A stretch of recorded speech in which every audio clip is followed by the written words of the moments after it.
High, শবে বারাতের সবাইকে অনেক শুভেচ্ছা। শবে বারাতের আগের দিন রাত্রে এখানে আমি গাজর কুড়ে নিচ্ছিলাম আর এইদিকে মামি নারকেল কুড়ে নিচ্ছিল। হালুয়াটা হবে সকালবেলায়। তারপরে সকালেই দেখি মামি একদম রেডি করে ফেলেছে হালুয়া। এদিকে ছিল পেঁপের হালুয়া, গাজরের হালুয়া, ছোলার হালুয়া, নারকেলের হালুয়া আর ডিমের হালুয়া। অনেকগুলি হালুয়া হয়েছিল।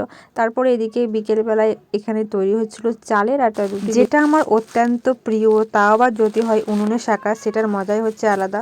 এবারে আমি শবে বারাত পালন করছি আমার মামার বাড়িতে, তার জন্য আমি প্রচন্ড এক্সাইটেড, কারণ বিয়ের পর থেকে এখানে একবারও আমার শবে বারাত পালন করা হয়নি। আর এইসব দেখে আমার ছোটবেলার কথা মনে পড়ে গেল, কত মজা করেছি, বাজি ফাটানো, ক্যান্ডেল জানালো, একটা আলাদাই একটা অনুভূতি ছিল।